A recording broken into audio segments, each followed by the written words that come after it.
बोलो वृंदावन बिहारी लाल की जय। आगे प्रसंग है कुमुद वन में श्रृंगार जल विहार। राधा भाव, अपनी छाया से ईर्ष्या। तालवन में 2 मील पश्चिम में कुमुद वन स्थित है। इसका वर्तमान नाम है कुदरवन। यहाँ एक कुंड है जिसे कुमुदनी कुंड या विहार कुंड भी कहते हैं। यहाँ कुमुद नाम के बहुत से फूल इस वन की शोभा बढ़ाते हैं, इसलिए इस वन का नाम कुमुद वन पड़ा है। श्री कृष्ण एवं बलराम जी सखाओं के साथ गोचारण करते हुए इस रमणीय स्थान पर विचरण करते थे। सखाओं के साथ जल विहार करते गौओं को भी यहाँ जल पिलाते। आज कृष्ण बलराम सखाओं के संग तालवन में गौचारण कर रहे थे। कुछ सखा वहां के फल तोड़ने और खाने में मस्त थे। आज श्री राधे भी नंद भवन में रंधन कार्य करके सभी के संग सखियों के संग कुमुद वन में फूल बीन रही थी। सूर्य पूजा के लिए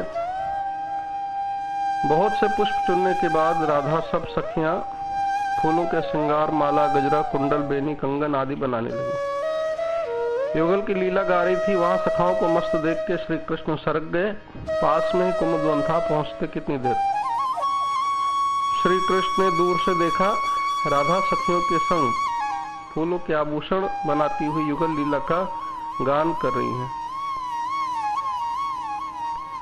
नैना मोरे निकट विकट छवि अटके, नैना मोरे निकट विकट छवि अटके, बारिध बदन कमल दल लोचन, श्याम सुंदर श्री जी के, नैना मोरे निकट विकट छवि अटके, सोवत जागत बिहरत निश दिन, ध्यान बंसी बट के, नैना मोरे निकट बिकट छवि अटके, नैना मोरे। श्याम सुंदर तट पर पड़ी नाव में बैठे नाव खेते खेते कुमुदनी कुंड के मध्य पहुंच गए। राधा और सखियों का ध्यान गया। सबके मन मयूर नाच उठे। कृष्ण ने सबको नाव में आने और जल विहार करने का इशारा किया। राधा को लेकर सब सखियां फूलों के आभूषण लेकर नाव में पहुंच गई। श्री कृष्ण कहते पधारो प्यारी, और अपने बगल में बैठाया। ललता जी ने फूल के आभूषण श्री राधा के हाथ में अर्पण किए। लो बिहारी जी का श्रृंगार करो। श्री कृष्ण कहते नहीं, पहले मैं प्यारी जी का श्रृंगार करूंगा, क्योंकि प्यारी मेरी स्वामिनी है, मैं उनका सेवक हूं। कहते कहते हार राधा के गले में पहना दिया, हाथों में गजरे बांध, कानों में फूलों का कुंडल पहनाया, बाल में बेनी बांधी।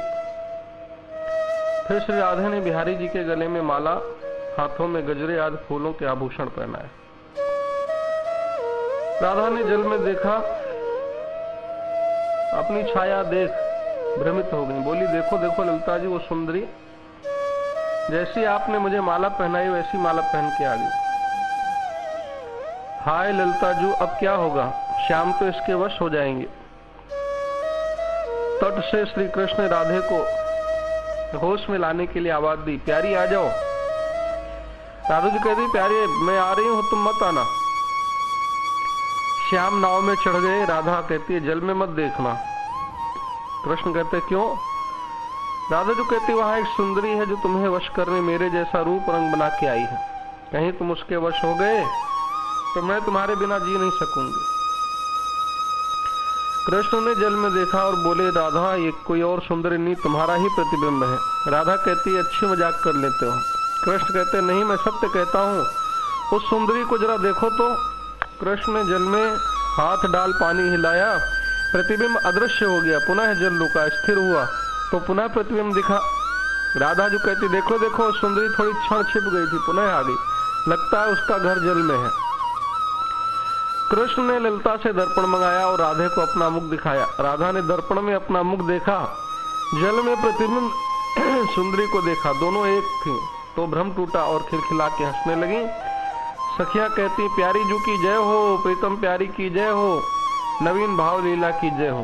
प्यार में ऐसा भाव आता है कि अपनी छाया से भी ईर्ष्या होती है। जिनका ध्यान कृष्ण पर है, कृष्ण वही है। सखा का ध्यान फलों में मस्ती में था। वैसे ही कृष्ण सरक के श्री राधा के पास आ गए, वहां सखाओं का ध्यान गया। कृष्ण कहाँ तो जल विहार कर तुरंत प्रकट हो गए वहां। दाऊ सखा संग संध्या को नंद गांव चल दी।